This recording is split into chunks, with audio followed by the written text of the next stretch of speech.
Esfera. Buenos días, Madre Esfera.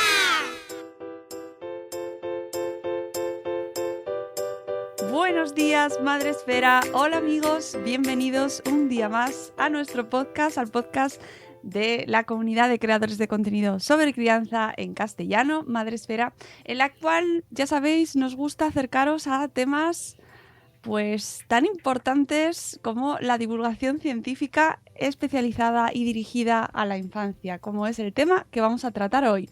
Lo hacemos con un invitado cuyo nombre quiero pronunciar adecuadamente, pero venga, vamos allá. Sedat Kaitsalat Ferrón. Perfecto. Sí, perfecto. No lo hemos practicado. Los retos a los que hay que enfrentarse. Oye, que quiero hacerlo bien. Buenos días y bienvenido a nuestro podcast, Sedat. Hola, pues encantado. Muchísimas gracias por la invitación. Todo un placer y un honor. Muchísimas gracias. Encantadísimos porque además es un tema que nos apasiona, la divulgación científica y especialmente dedicada a nuestros pequeños y que por eso hacemos hoy aquí este mix de temas de salud que nos gustan mucho. En Salud Esfera les dedicamos siempre toda nuestra atención, pero nos lo traemos aquí a Madre Esfera porque en este caso vamos a hablar de un libro dedicado a nuestros pequeños. Se llama Microbios, es de la editorial Andana y es su autor junto a Eduard Altarriba, que es el ilustrador. Lo primero, sí. Sedat, ¿cómo surge este libro? Cuéntanos un poco quién eres y de dónde viene esta creación literaria. Pues mira, la verdad, con Eduard, con el ilustrador, somos muy amigos desde jóvenes. Él es genial, estoy muy enamorado de él cuando trabajo con él. Y bueno, y el caso es que nosotros ya desde hace unos años nos dedicamos a hacer contenido, sobre todo para el público infantil, de divulgación científica. Surgió un poco con un libro que tenemos de física cuántica, surgió un poco al azar y eso nos abrió un poco las puertas y hacemos este tipo de contenidos. Entonces, teníamos muchísimas ganas, sobre todo yo, de hacer un contenido un poco más enfocado a la biología, podríamos decir, ¿no? Y la microbiología es una de mis pequeñas pasiones y hay varias razones de ello. Una es que mi madre, cuando yo era pequeño, mi madre era farmacéutica también, y cuando estudiaba, bueno, ella hizo la tesina de microbiología en Granada, en la Universidad de Granada. Y por entonces yo debía tener, pues no recuerdo, 8 o 9 años, y ella me llevaba al laboratorio de microbiología a limpiar placas Petri. O sea que eso es una parte muy íntima mía, que además la relaciono mucho con mi madre, que yo creo que es la persona más importante que ha habido en mi vida. La quería un montón, una mujer súper inteligente, genial, en fin. No es complejo de Edipo, ya aviso. O sea, otra gente también tiene esa opinión de mi madre. Y por un lado eso. Entonces yo cuando estudié farmacia, casi inconscientemente me dedicaba mucho a estudiar las asignaturas de microbiología, todas las optativas que podía. También porque la microbiología conlleva muchísima investigación genética, que también es un tema apasionante. En fin, la microbiología es increíble. Y eso junto a un pequeño problema que tuve con mi hijo hace un par de años, mi hijo menor, que cuando tenía 10, ahora tiene 12, se agobió mucho por la muerte, sobre todo asociada a la suciedad. Entonces yo me he pasado mucho rato explicándole en los trayectos que teníamos para ir a las extraescolares, cómo iba, que no era tan fácil infectarnos, no era tan sencillo morir de una infección como él se pensaba, porque estaríamos todos muertos, ¿no? Pero bueno, me costaba mucho convencerle. Y bueno, hablando del sistema inmunitario, del tema de los antibióticos por si hay algún problema, las vacunas, etcétera. Al final pensamos junto con Eduardo, oye, ¿por qué ya que hemos pensado este contenido, por qué no lo plasmamos y a ver qué surge? Y la verdad es que nos pusimos manos a la obra y bueno, creo que ha quedado un trabajo precioso y con una edición chulísima, ¿eh? La edición de Andana es espectacular. Es ya aviso. un libro súper bonito, súper ilustrativo. Es un álbum ilustrado informativo con el formato grande, ¿vale? Es para los pequeños lectores, pero también para los adultos. ¿Verdad? Sí, por supuesto. Nosotros todos los libros que hacemos son, yo siempre lo digo, es para niños de 8, 9 hasta 100 años. O sea, todos esos niños caben dentro, yo incluido. Además son libros que cuando los veo pienso, ojalá los hubiese tenido yo de pequeño, lo digo con todo el corazón, porque también, bueno, yo siempre he tenido la sensación de que no era un gran lector y de hecho de mayor me di cuenta que sí que lo he sido, solo que no de novela quizás, ¿no? O lo he sido de divulgación. A mí me encanta mucho pues, la divulgación científica y eso forma parte también de la lectura. Entonces yo creo que es un mundo que se ha abierto ahora, que estaba un poco arrinconado, pero no adrede, sino que ha sido un poco circunstancial, que ese tipo de contenido mucha gente quizás no era consciente de que había muchos niños y niñas, y no tan niños y niñas, que les apetecía acceder ahí. Yo también mi bagaje a nivel educativo, di muchos años clases en institutos, me di cuenta de, bueno, de lo diversa que es la sociedad, ¿no? Y de la gente que tiene este tipo de intereses. Entonces, sí, va un poco dirigido al público que le interese estos temas, porque claro, yo creo que no hay edad para el conocimiento. A ti, uno no tiene por qué saber de todo, hay muchísima información hoy en día y yo creo que estos libros ayudan un montón. También comentar que Eduard es el traductor. Él siempre dice que como no está formado en ciencias, sino en humanidades, siempre que yo le explico los libros y él los dibuja, si él los ha podido dibujar es que los ha entendido, con lo cual ya el filtro lo tenemos hecho. Y un poco sí, va dirigido yo creo que a todo el mundo, o sea, que le apetezca aprender un poquito de estos temas. Oye, esa distinción entre humanidades y ciencias, ¿cuánto daño ha hecho? Muchísimo, porque voy a hacer una pequeña, no sé, cuña aquí. Sí, lo veo horroroso porque, de hecho, yo soy una persona también creo que bastante humanista. Me encanta la filosofía, me encantan las humanidades. Hay mucho cientificismo, es decir, el pensar que solo la ciencia aporta conocimiento, eso es una gran falacia, eso es mentira. No es así. Es una gran fuente de información, la ciencia, por supuesto, y hay que aprovecharla y explotarla. Y, en fin, yo tengo formación científica, pero hay que tener muchísimo cuidado. Es decir, la ciencia es lo que es, nada más. Nos aporta muchísimo, es súper importante, nos aporta criterio, etcétera, pero las humanidades también. Yo veo que la parte, en fin, estudiar filosofías, toda la parte de lenguas, el enriquecimiento que eso te da, la historia, la sociología, en fin, inabarcable, y lo que te aporta, ¿no? A nivel personal cuando tú, sobre todo, lees autores antiguos, por ejemplo, que yo ahora estoy, bueno, me estaba leyendo la Apología de Sócrates, de Platón, justo anoche, y entonces de repente conectas directamente con la realidad, ¿no? Es decir, Sócrates juzgado en su Atenas natal y ahora estamos viendo, ¿no?, que el hombre el opositor ruso acaba de llegar, ¿no?, y lo acaban de encarcelar. Dices, hay cosas que no varían mucho y entonces te aporta muchísimo el hecho de que las personas hemos sido siempre personas desde hace mucho tiempo.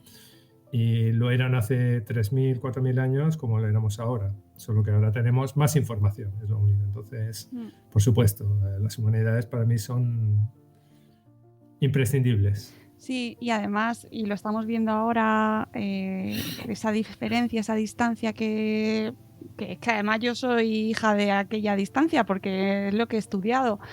Cuando te hacían elegir entre ciencias y letras, ahora horroroso. Lo vemos, es horrorosísimo, y vemos como consecuencia se sigue aumentando esa brecha y se aprovecha en muchas ocasiones para generar esa desinformación en esta incultura científica que tenemos en muchas ocasiones, ¿no? Se aprovechan un montón, como no tenemos ni idea. Sí. Mira, una de las cosas que, sobre todo de los libros que hacemos, lo principal, que además siempre me ha dado rabia esto que tú comentas, es el hecho de que cuando tú explicas ciencia, se da muy esterilizada. Es decir, cuando tú estudias, me lo invento, física cuántica, relatividad, microbiología, genética, te lo esterilizan todo en las facultades como tiene que ser y es algo muy estricto. Pero cuando uno lee a los autores que hicieron, dijéramos, que hicieron avanzar esas áreas de la ciencia, te das cuenta que ellos eran muy humanistas. ¿Por qué? Porque la idea que hay detrás es muy importante. Primero, antes de cuando uno genera hipótesis, observa el mundo. De hecho, antes se llamaba filosofía natural a los físicos y a los naturalistas, etc. Porque hay muchísima parte emocional detrás de la ciencia. Dirac, que fue un gran físico cuántico, se guiaba por la belleza de sus ecuaciones para saber si eran ciertas o no. Esto parece místico, y porque era Dirac y le dieron el premio Nobel, si no parecería alguien de otro planeta, ¿no? Dices, ¿cómo que una ecuación puede ser bonita o no?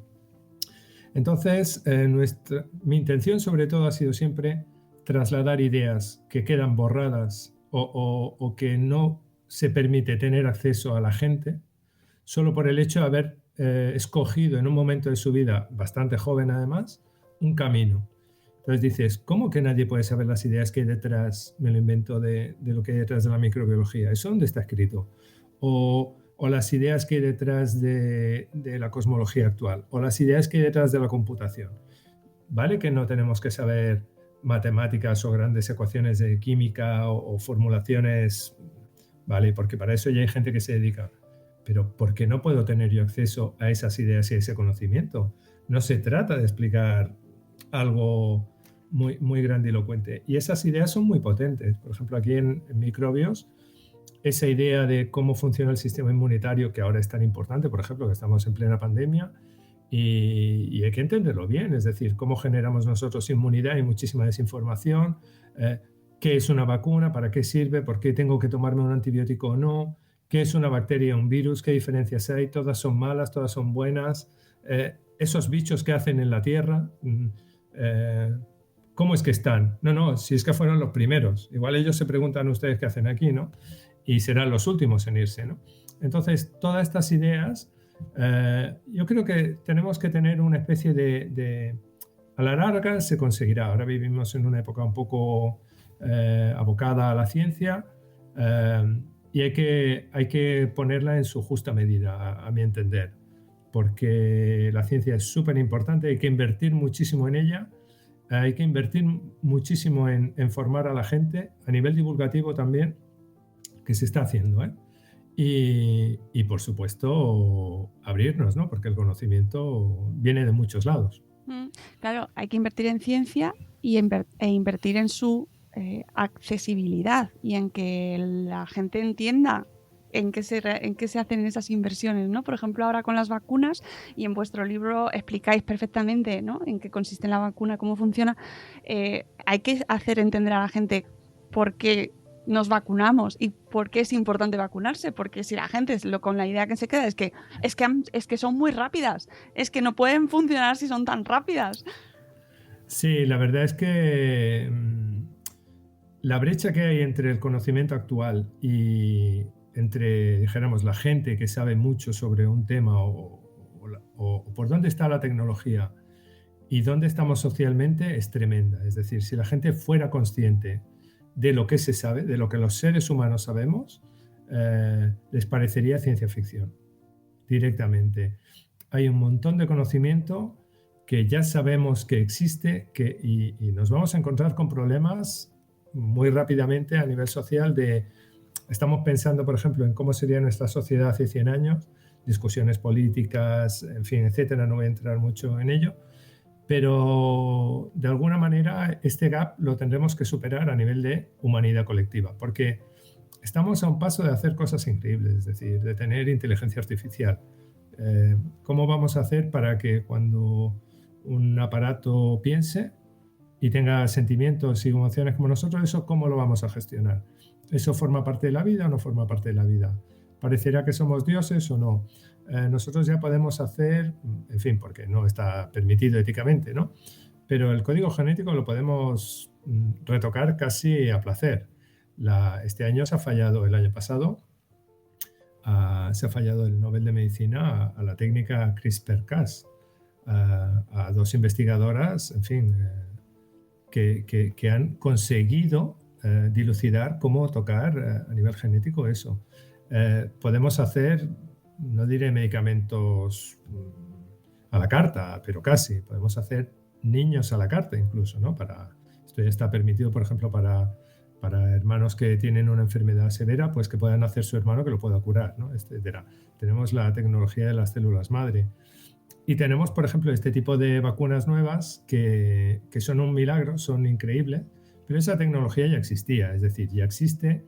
Lo único que hay que hacer, por ejemplo, las de ARN son muy espectaculares, las de Moderna, las de Pfizer, etcétera, son directamente ya cogen la receta de cocina de la proteína que queremos hacer y la ponen en una especie de envoltura, nos la inyectan y vaya, yo no sé, vaya, sé que lo he leído, son ultra mega seguras, ¿no?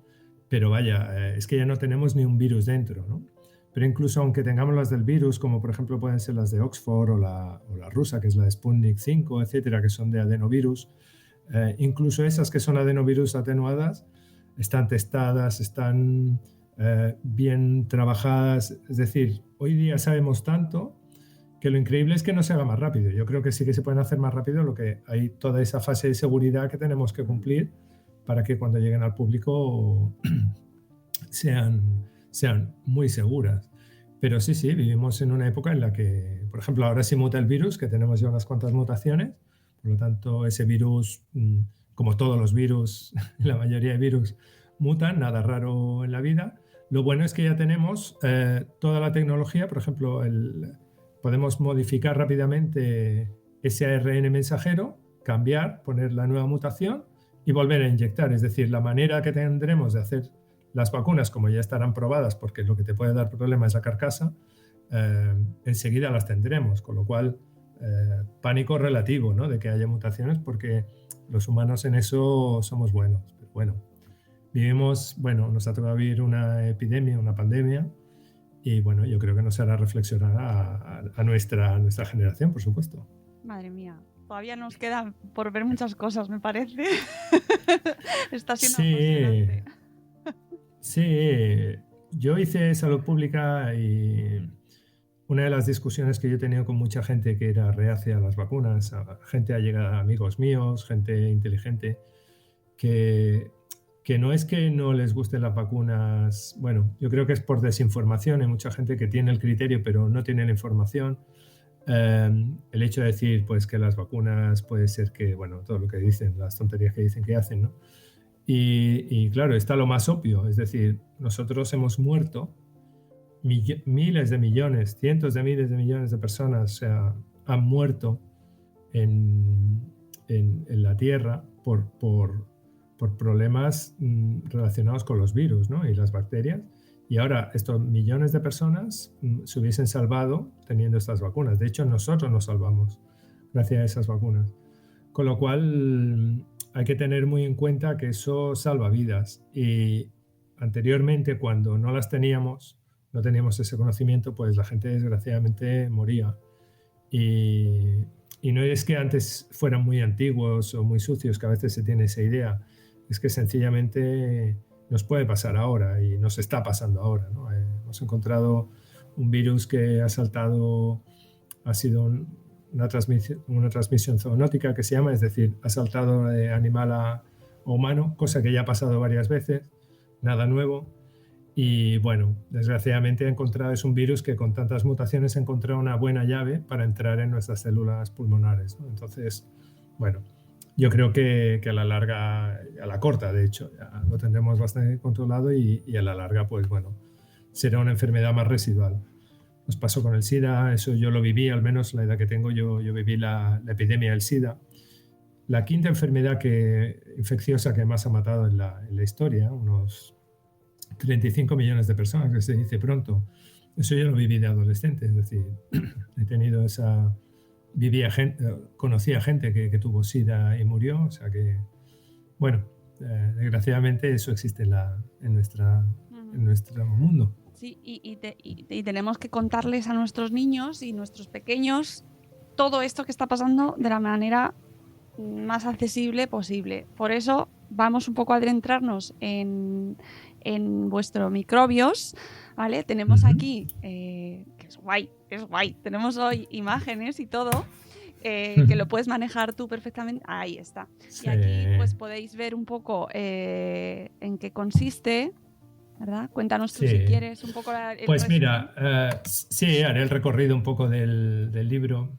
La idea es esto, ¿no? Sobre todo ser conscientes de qué tamaño estamos hablando, que al final necesitamos microscopios, que son los instrumentos que hemos tenido los humanos para poder detectar estos microbios.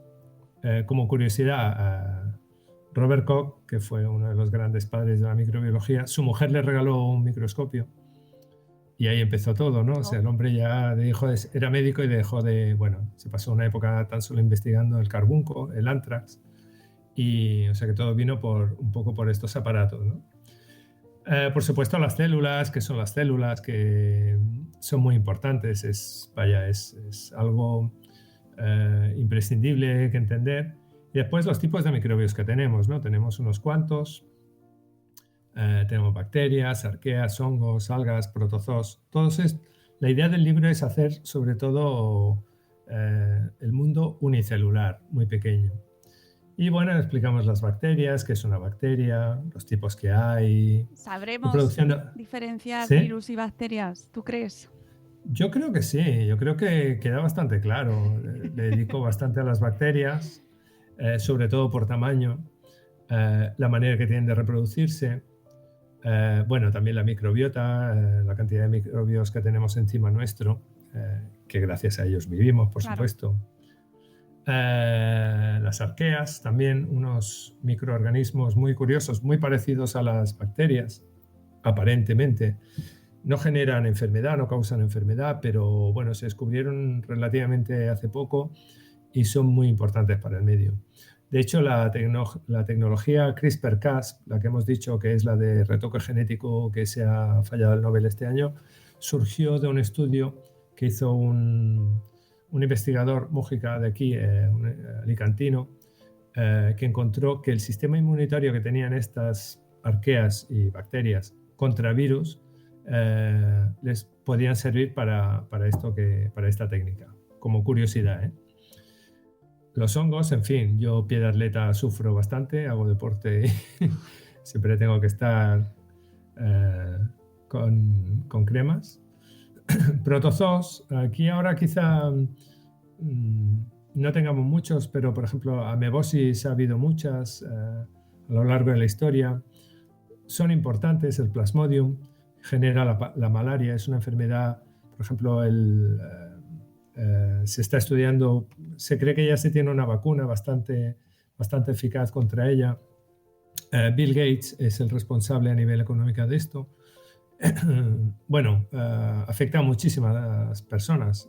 Podríamos decir que es otra plaga que hay en el planeta, solo que no nos afecta. Desde aquí en Europa quedó erradicada sobre los 50, 60, creo recordar.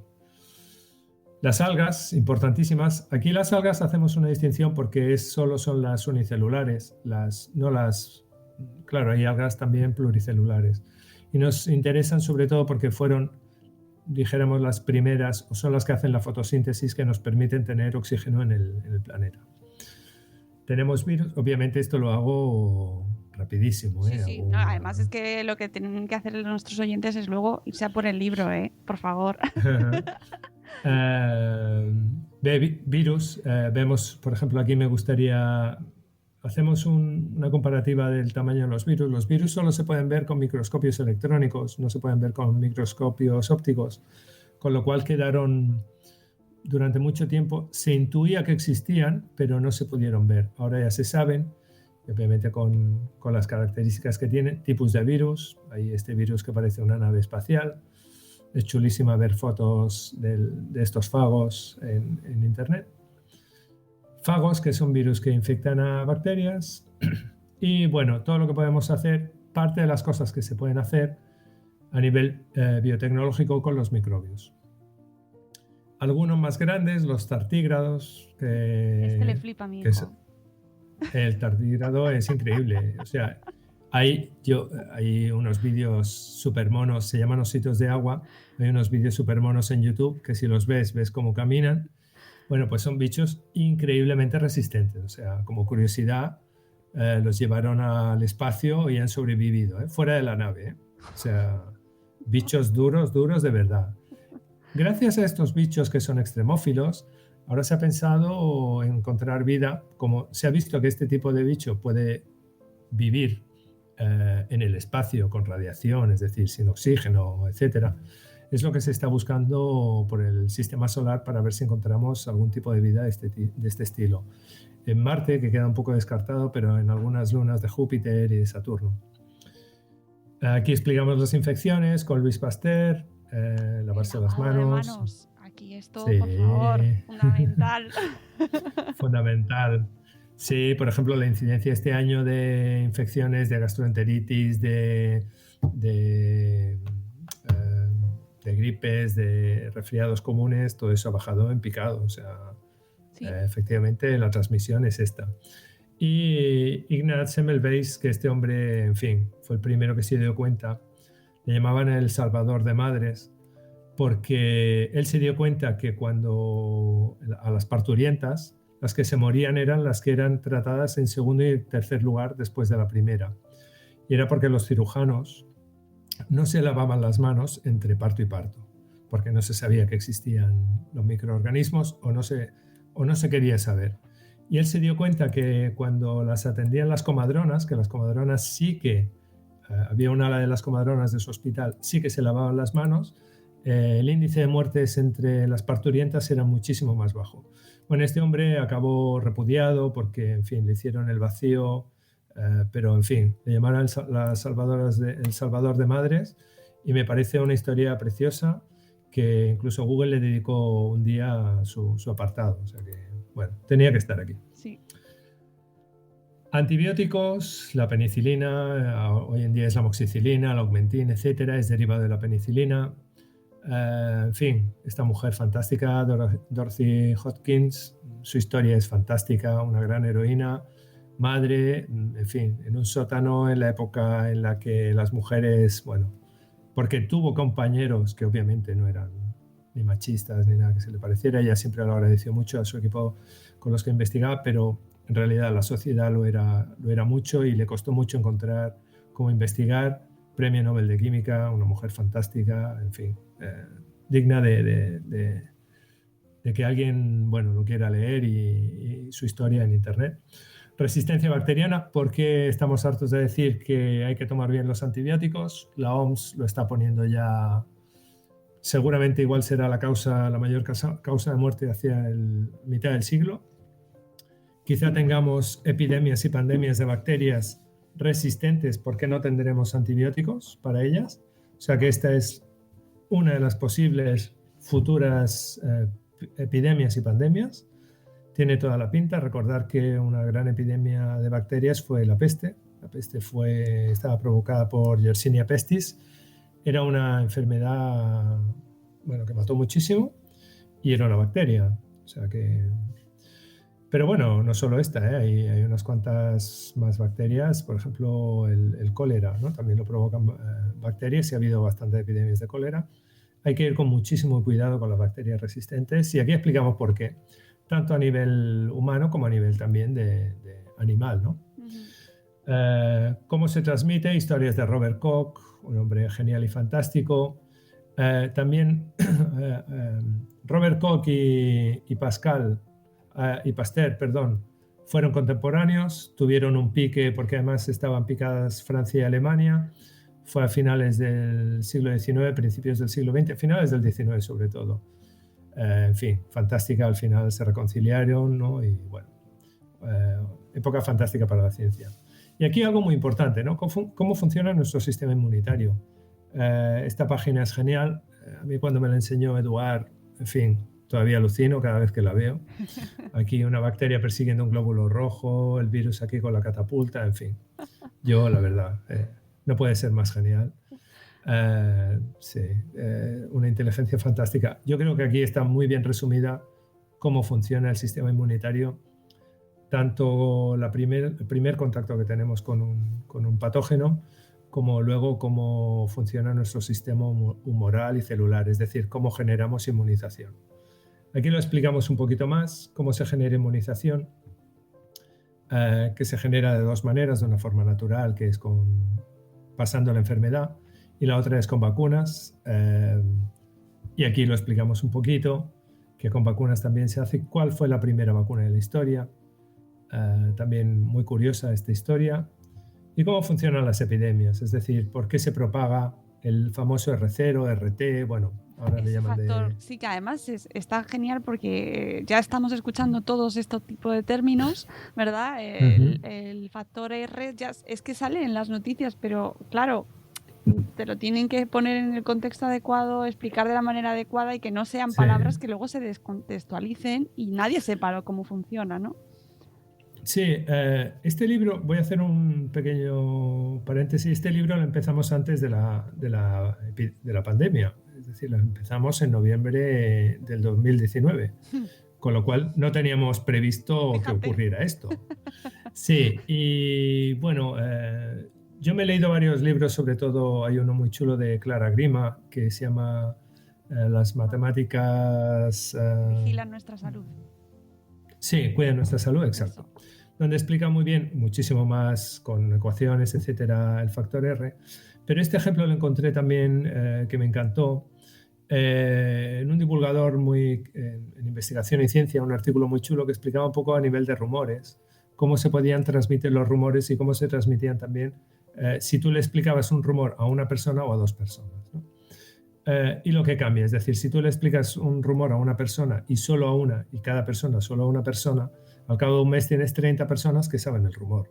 En cambio, si cada uno lo explica a dos, pues tienes 1.073 millones, en fin, imagínate, ¿no? Solo de explicarlo a uno o dos. Es lo que tiene la parte exponencial. Por eso muchísimas veces en las noticias se dice, hay que reducir por debajo de 1. Efectivamente, porque por debajo de 1 la transmisión es lineal. Y por encima de 1, por muy poquito que sea, tardará más tiempo, pero será exponencial. Es decir, esto subirá muchísimo. Obviamente, cuanto mayor sea la R, el factor R, muchísimo peor, porque sube más rápidamente. Por eso se intenta controlar muchísimo. Entonces, yo creo que aquí indirectamente lo explicamos, porque lo explicamos antes de, y está bien que haya salido, porque dices, bueno, mira, al final... Vamos, ha salido total, perfecto. Sí, ¿y por qué cuando te vacunas reduces ese factor? Porque claro, si tú infectas a dos, aquí hemos dicho un factor 2, ¿no? Si infectas a dos personas, pero tú ahora vacunas a una de estas personas, solo tienes la mitad de probabilidades de infectar, con lo cual el factor pasa a ser 1. Es decir, reduces muchísimo el hecho de que sea exponencial y lo reduces a que sea lineal. A esto se le llama inmunidad de grupo, inmunidad de rebaño, en fin, ahora le dan...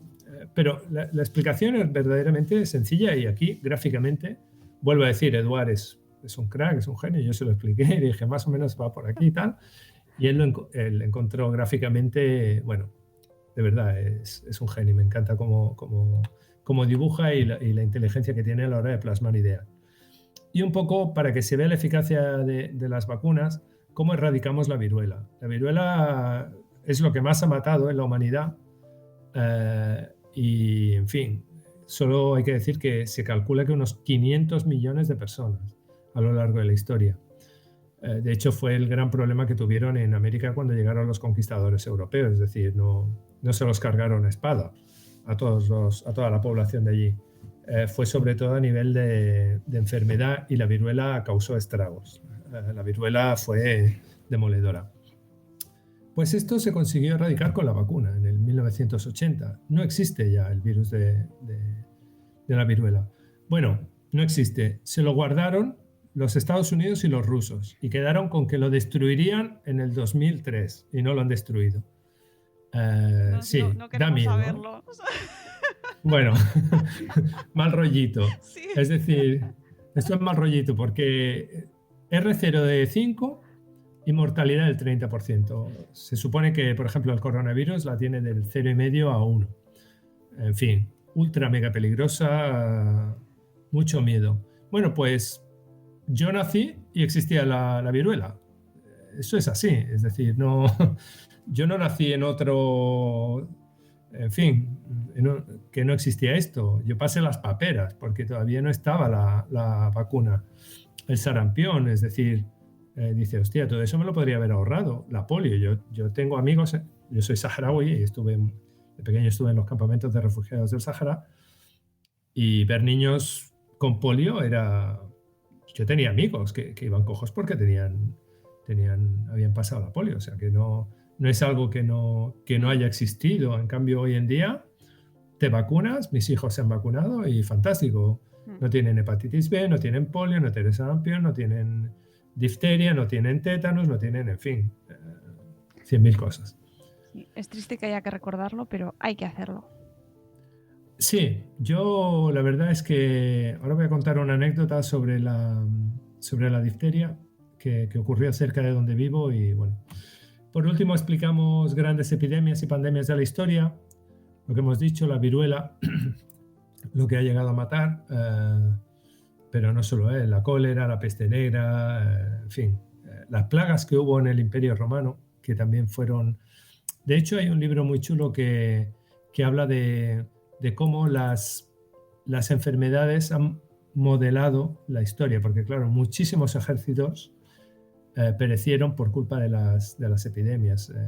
Eso pasó también, por ejemplo, con el ejército alemán cuando querían invadir Rusia, les hizo bastante mella el tema de las epidemias. Entonces, claro, llega un momento que dices, esto ha sido más importante, los microorganismos han sido más importantes de lo que uno se pueda pensar para modelar nuestras sociedades. Y bueno, ya por último, ¿cuánto hemos sido, ¿no? Es decir, esto es para que se vea gráficamente cómo a partir del descubrimiento de las vacunas, de saber que lavarnos las manos era beneficioso y de los antibióticos, en cuestión de 200.000 años prácticamente éramos 500 millones de personas y de repente hemos subido hasta 7.000 que somos actualmente y bueno, se cree que el techo lo podríamos tocar a final de siglo con 9.800 millones o así. Vale. Pero bueno, es para que se sepa, ¿no? que esto ha salvado vidas. No hay que asustarse, esto no sigue indefinidamente. Hay estudios que prevén que esto se quedará un poco aquí. La razón es porque las mujeres, a medida que tienen cultura e independencia económica y, en fin, deciden tener menos hijos. Entonces, una mujer si las mujeres en promedio tienen menos de 2 hijos, la población no aumenta, se estanca o disminuye. Esto ocurrirá seguramente en países ahora, aquí ya no ocurre, es decir, aquí las mujeres de media tienen 0,78 hijos, etc. Es decir, es una decisión femenina, eso está bien. Esto ocurrirá, por ejemplo, en China y en muchísimas partes donde cada vez, ahora que se ve que se está accediendo a más cultura, a más educación, etc., las mujeres deciden no tener tantos hijos. De hecho, China se prevé que a final de siglo tenga un problemón en este sentido, porque creo que dicen que bajará su carga laboral, bajará muchísimo. Claro. En fin, cosas curiosas, ¿eh? Esto ya va aparte. Todo interesantísimo. Sí. Es que da para tanto. Sí, da para mucho. Bueno, un poco esta es la idea del libro. Estos son los agradecimientos que le tengo a todas las biólogas amigas mías que me han ayudado a corregir, implementar, ayudar a formar el libro, porque un libro no lo hacemos 2 personas, lo hacen muchísima gente, eso también lo quiero decir. En la editorial, la gente que a veces nos sale, que son los correctores. En el caso, estos libros los publicamos también en el extranjero, los traductores, traductoras. Toda la gente que te ayuda, los amigos que se lo leen, la gente que da su opinión. Agradecimiento a toda esta gente porque no es una sola cosa. Y la edición de Andana es de verdad espectacular, ¿eh? La calidad del papel, el tamaño, los colores. Tenemos publicados, por ejemplo, este libro lo han publicado en China, en Inglaterra, en Francia, etcétera. Es decir, que tenemos para contrastar ediciones, y esta es espectacular, la edición tanto en castellano como en catalán que han hecho la editorial Andana. Sí, doy fe. Aquí lo tenéis, amigos. Súper accesible, súper bonita. A mí me ha gustado un montón y doy fe además de que a mis hijos también, que al final es el objetivo, ¿no? Que ellos sobre todo lo disfruten. Mi hijo se quedó con la duda de cuánta gente había el día que lo leyó. Dijo, pero esto no es hoy, ¿no? ¿Hoy cuántos hay?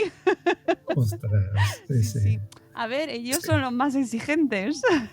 Es que somos muchos, es que es así. Entonces, claro, ¿esto cómo va? A ver, a mí concrétame, a mí en abstracto nada. Claro, ¿cuántos somos hoy? A mí me interesa el dato. Sí. Claro, sí. Oye, Setad, ¿cómo es divulgar para niños? Porque ¿os lo planteáis desde un enfoque diferente o cómo? Porque a mí me parece muy interesante, ¿no? ¿Cómo te planteas comunicar para los más pequeños? Pues mira, es algo que ya nos han preguntado, incluso hay un estudio que están haciendo, nos hicieron a Eduard y a mí en una universidad, la Universidad de Zaragoza, lo cual me enorgulleció porque nunca me lo había planteado mucho en profundidad. Una idea que sí que tengo es de no tratar a los niños como si fueran gente tonta, ¿no? Y esto te das cuenta interaccionando con niños. Yo he sido padre de niños normales, o sea, mis hijos son normalitos, no... Sí, me ha costado sentarme con ellos a leer algún libro a veces, porque bueno, les va más la marcha de otra manera. Me cuesta, bueno, ahora ya no tanto, pero me cuesta que salgan de la Play, de las Nintendo y cosas, de los móviles, con lo cual, bueno, la lucha la tengo en casa junto con mi mujer, en fin. Nada que no sepa la audiencia, ¿no? En general. Pero no solo eso, porque cuando tú interactúas con muchísima gente de muchísima edad, hay una cosa que te queda clara y es que los niños siempre intentan explicar el mundo. Si tú no les das una herramienta, si tú le preguntas a un niño o a una niña ¿qué es la electricidad?, él te va a dar una respuesta o ella. Igual no es correcta, pero se va a hacer. Es decir, va a intentar contestar eso. ¿Qué son las nubes? ¿Qué? Lo que sea. Con lo cual, lo importante es intentar poco a poco alimentar ese conocimiento y esas dudas y esa, dijéramos, intriga que se tiene por el mundo de una forma razonable y coherente. También pasa una cosa con la ciencia. La ciencia no es me leo un libro de microbios, sé todo lo que hay que saber de microbios, ni muchísimo menos. La ciencia, como nos ha pasado a todos los que hemos estudiado ciencia, es una cosa muy paulatina que poco a poco tú la vas madurando, la vas aposentando, es decir, tú te vuelves a leer y a releer o los libros o los temas, vuelves a los temas, dices, ostras, esto no había caído. Esto pasará con estos libros. Yo me he encontrado, ¿no?, que hay gente que me ha dicho, hostia, yo me lo leí con 13 y me lo he leído con 15 o 16 y es diferente, ¿no? Y obviamente, si se lo lee alguien de 20, se lo verá algo distinto. Porque la idea que tenemos cuando escribimos, al menos cuando yo escribo el libro, que me cuesta muchísimo, es tengo que reducir el contenido, pero dar toda la información que yo creo relevante, a pesar de que hay cosas que soy consciente de que no se entenderán a la primera o a la segunda. Pero eso no es un impedimento. Yo creo que esa valentía que tuvimos Eduard y yo, porque fue una intuición que tuvimos muy al principio, es lo que ha hecho de nuestros libros un poco el éxito que hemos tenido a nivel global, ¿no? Porque nos lo han traducido muchísimos libros a más de 20 idiomas. Entonces, te das cuenta que ya es una cuestión que ultrapasa la cultura. Es decir, cuando tú tocas temas que ya no tienen nada que ver con temas culturales, claro, yo no tengo nada que ver con gente asiática o con gente, bueno, podríamos decir europeos, pero con gente ya ucraniana o rusa menos, o con turcos. Es decir, poco a poco tú dices, hostia, que saltemos las barreras de idiomas, etcétera, es porque tú intentas decir algo importante que es universal en los humanos. Y básicamente es eso, cuando tú interaccionas, cuando yo he ido a dar charlas sobre libros, ¿no?, a niños y niñas de distintas edades, a bibliotecas, a agrupaciones, en fin, donde sea, te das cuenta que la interacción es súper rica porque igual no lo entienden todo, o no todas las personas lo entienden todo a la vez, o todos los niños y niñas, pero cada uno en su estrato va captando las ideas que necesita. Y por supuesto, que eso te lo expliquen a ti, ya de pequeño dices, bueno, yo ya tengo una base, yo ya sé que existen virus y bacterias. Igual no sé muy bien cuál es la diferencia, pero ya sé que existen y que también hay hongos, ¿no? Y hay cositas así. Y bueno, yo creo que un poco la idea a la hora de divulgar es tratar a las personas pequeñas como personas. O sea, esto es muy importante. Es decir, los niños son personas. Ahí está. Y que, Es nuestro lema.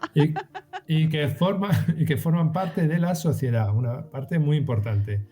Y bueno, yo creo que cuando eres consciente de eso, pues lo mismo que cuando te haces mayor, una de las cosas que mola hacerse mayor es que maduras en muchos aspectos, ¿no? Y entonces a cada edad te das cuenta, por ejemplo, yo ahora tengo adolescentes, ¿no? Yo tengo guerra con adolescentes. Qué bien. Pues bueno, en un momento dado respiras, dices, bueno, mi hijo es adolescente, ¿vale? No se lo tendré en cuenta, ¿no? Y entonces te das cuenta de sus problemas, de lo que les angustia, etcétera. Y también cuando uno empatiza, pues uno tiene que ver eso. O con gente mayor también. Yo me encuentro muchísima gente mayor, amigos míos, gente que vienen aquí. Yo vivo en un pueblo muy pequeño, con lo cual somos una comunidad muy pequeña y gente que, por ejemplo, ha descubierto mirar el cielo y el cosmos y que se le ha desmontado un poco la idea de Dios cristiano que él tenía, ¿no? Que esa persona tenía. Pues bueno, ¿por qué no? O sencillamente tiene la curiosidad, ¿esto por qué es así o por qué no es así?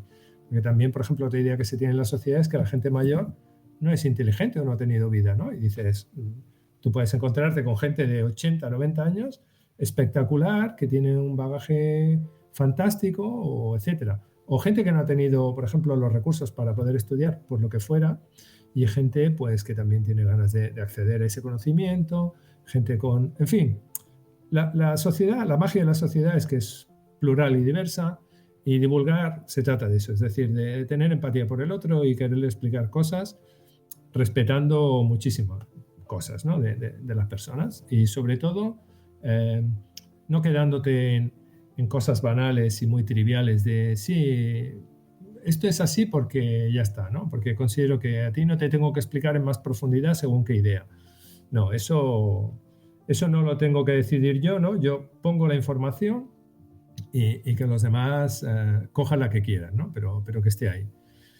Se nos hace muy difícil, hacer estos libros, muy difícil. De verdad que...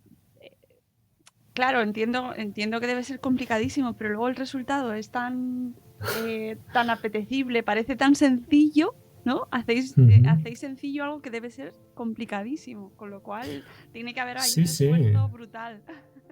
Sí, también tenemos la suerte de que Eduard y yo vivimos muy cerca el uno del otro, tenemos muchísima complicidad, él pone límites al texto que yo tengo que poner, yo a los dibujos que él tiene que hacer. Claro, ya no hay problemas de tensiones ni nada de eso, es decir, nos conocemos tanto que no hay problema. Su criterio es bueno y el mío también. Entonces, claro, cuando él me dice, no, mira, esto no lo podemos explicar tan extenso, ¿no? Hostia, Edu, ¿cómo quieres que lo reduzca? Pues me da igual, hazlo. O este dibujo no va aquí. ¿Cómo que no va aquí? Pues no va aquí, tío. Esto no está bien hecho. Tal. Bueno, va, ya me lo miro. Entonces, claro, nos pasamos con páginas. Cada página de este libro está hecha, vamos, picando piedra, mirando esto, mirando lo otro. Se lo hago a leer a mi mujer, a mis hijos. Claro, sí, mi mujer ella es traductora y entonces me corrige el libro. Me ha ayudado un montón. Es decir, a nivel de redacción, por ejemplo, he mejorado muchísimo. Pero claro, esto se entiende porque llega un momento que tú te metes tanto en explicar una idea, etcétera, que se te olvida un poco el contexto y dices, ¿esto se entiende o no se entiende? Y bueno, nos cuesta divulgar, es algo que es arduo, pero bueno, muy agradable también. No sé si preguntarte por próximos proyectos, después viendo el esfuerzo que lleva.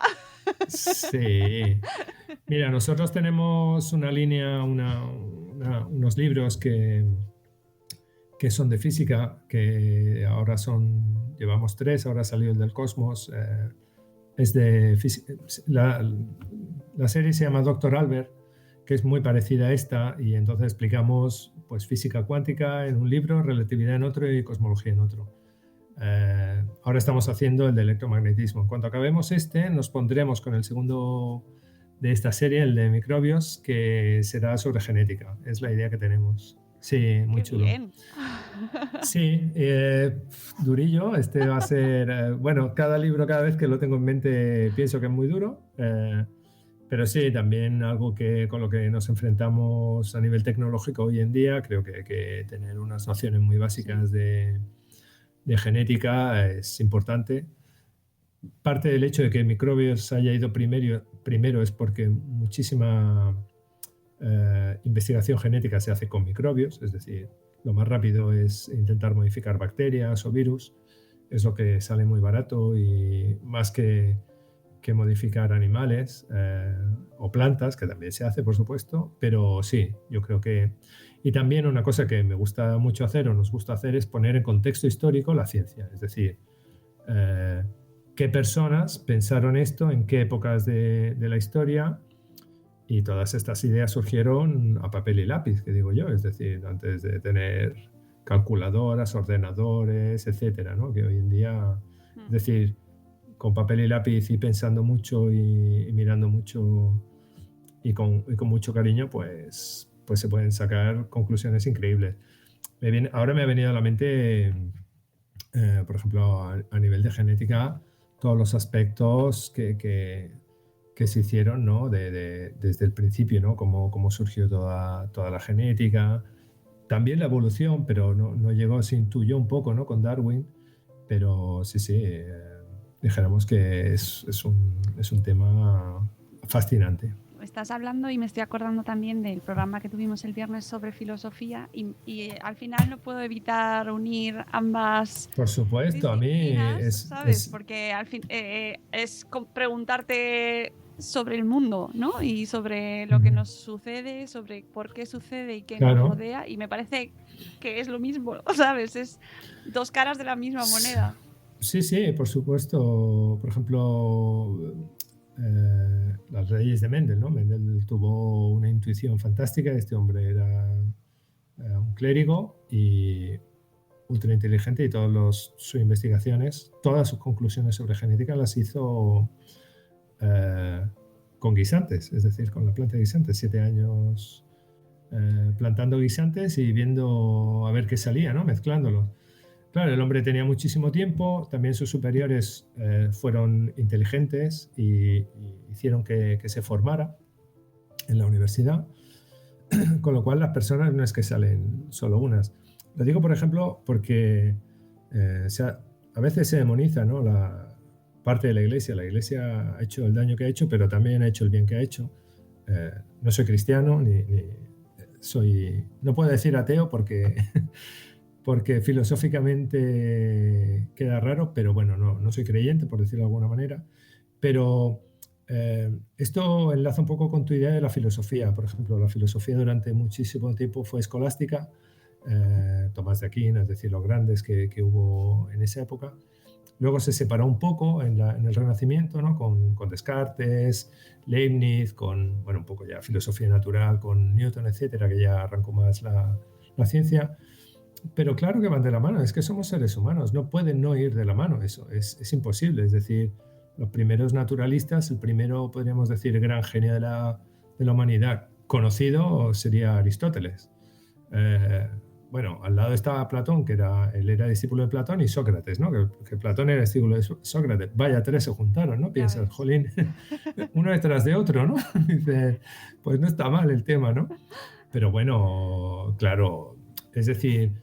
Después el conocimiento pasó a los árabes, ¿no? A través de Avicena hubo muchísima traducción de Aristóteles. Yo creo que obviamente lo que hablábamos antes, ¿no? Las humanidades son para mí imprescindibles. La filosofía es uno de mis hobbies. Me fue de un pelo. Yo primero estudié física. Yo tuve un profesor de filosofía, entonces era COU, era segundo de bachillerato. Yo también lo pillé. Que yo también ¿Tú pillaste el COU? Sí. Vale, pues yo hice COU y tuve un profesor que me hizo enamorar la filosofía muchísimo.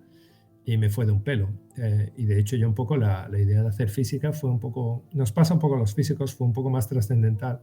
Cuando no eres tan trascendental te dedicas un poco más a la ingeniería, pero era un poco explicar el mundo natural, ¿no? Y las leyes, ¿no? Lo fascinante de las leyes de la física. Entonces, para mí es muy recurrente, por ejemplo, leer filosofía, autores de filosofía, canales en YouTube de filosofía, que hay geniales, chulísimos, en fin. Entonces sí que lo veo muy importante. Y todo es importante a lo que volvemos, ¿no? A unir el nexo histórico de las ideas, cómo surgieron, cuáles eran las condiciones en las que esas personas pudieron pensar y hacer ciencia, ¿no? A pesar de sus creencias, etcétera. ¿Qué les motivó a ello? Porque claro, lo que hablábamos, ¿no? La ciencia no es una cosa que surge así como, no sé, pum, Claro. aquí decimos en Cataluña como un bolet, ¿no? Como una seta de golpe, ¿no? No, las cosas van... la gente piensa, por ejemplo, pienso en Einstein, ¿no? Que Einstein era muy trascendental, pensaba muchísimo en cómo era el mundo. Antes lo comentaba Dirac, todos los padres de la cuántica, hubo una discusión filosófica, metafísica sobre qué es la realidad. Eso pasó un poco también con los microbios, ¿no? Cuando no se podía pensar que existieran seres tan pequeños, microscópicos, que pudieran matar organismos tan fuertes como nosotros. Esa era la idea general, ¿no? Que había en la época de Pasteur, por ejemplo. Y bueno, claro, lo demonizaron mucho porque, en fin, un doctor, un médico en la época era alguien tan prestigioso que no se tenía ni que lavar las manos. Es decir, estas cosas han pasado, ¿no? En la historia y bueno, sí. Es La súper verdad es que interesante. Oye, mira, se nos ha ido casi una hora. ya está volando, ¿no? Pero vamos, que yo estaría encantada de seguir charlando contigo porque se nota que te gusta, que te apasiona y es a lo que te dedicas porque, pues chico, es Sí, un sí. placer escucharte. Pero Gracias. nos vamos a marchar por hoy. Sí, muy bien. Cuando quiera me vuelves a invitar. Sí, yo Tú piensas que a mí me encantada. encanta hablar, ¿eh? Es un problema que tengo, ¿eh? Pues a mí también, y escucharte también. Y además es que es un tema tan apasionante, tiene tantas ramificaciones y sobre todo transmite tanto las ganas de tener curiosidad por el mundo, porque nos rodea, en este caso por los microbios, pero es que es extensible a A cualquier prácticamente cosa, todo. sí. Exactamente. Conocer es fantástico. Así es, y que yo espero que eso se transmita a nuestra audiencia, que corráis a buscar este fantástico libro, este fantástico Microbios, que ha publicado Andana Editorial, pero que además Setdat tiene, como nos ha dicho, tiene 3 libros más, Física Cuántica, Relatividad y Cosmos, que también, si os interesa, pues también los podéis localizar. Porque... Y si no, no pasa nada, ¿eh? Y si no, pues nada. Pero sí, os animamos a que lo hagáis porque hay que descubrir nuevos autores, divulgación a nuestro alcance, que oye, poco se habla de la divulgación tan fantástica que se hace en nuestro país. Que esto es importante. Aquí voy a decir algo que es importante tener en cuenta. A Eduard y a mí nos han premiado fuera, del extranjero. Y premios importantes, ¿eh? Y Eduard lo tienen, puedo decir y doy fe, lo tienen en un pedestal muchísimas editoriales, los ingleses, franceses, en China, en Japón, es decir, es un súper ilustrador. Y como nosotros, muchísima gente, es decir, hay que dar muchísimo valor porque fuera empezamos a tener ya sello de calidad y eso enorgullece mucho, la verdad. Que el hecho de que se dirijan a ti y como ya sello de calidad. Eso no lo digo por nosotros, lo digo en general, ¿eh? Lo que tú acabas de decir es muy importante. Hay que darle mérito a la divulgación que estamos haciendo aquí en nuestro país. Y sobre todo, insisto, dirigida para nuestros pequeños, que me parece... Sí. ¿Sabes? Es nuestra generación, el futuro, claro. y darles fundamento y raíces sólidas para que desarrollen ese pensamiento crítico que queremos que tengan, al que aspiramos todos, ¿no? Del que tanto se habla, pero que no sabemos en qué consiste en muchas ocasiones y que es lo que queremos para nuestros hijos. O sea, que chicos... Sí, porque se avecinan tiempos de fake news complicados. Es decir, Exacto. Tenemos que saber muy bien a dónde dirigirnos, qué consumir a nivel de noticias. La verdad es que es un tema preocupante. Y bueno, está bien que ir formando poquito a poco a la gente. Yo a veces me pasa, mis hijos ya me vienen, mira, ha salido esto en tal o tal, y les hace reflexionar en los móviles, ¿no? Eso está claro que tiene que ser mentira, esto no igual no es tan mentira. Todo eso poco a poco lo podemos ir, bueno, no sé, controlando y haciendo para que ellos tengan una base sólida. Exactamente, que tengan herramientas para saber pensar, amigos. Pues muchas gracias, Etat, ha sido un placer escucharte, de verdad.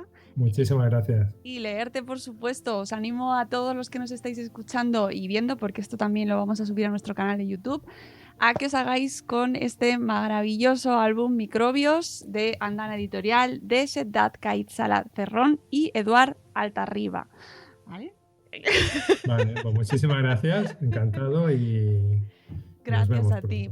Y a todos los que nos habéis escuchado y visto y acompañado hasta aquí, muchas gracias, como siempre, y volveremos en un nuevo episodio de Buenos Días Madresfera. Hasta luego, Mariano. Adiós. ¡Hasta mañana! ¡Hasta mañana!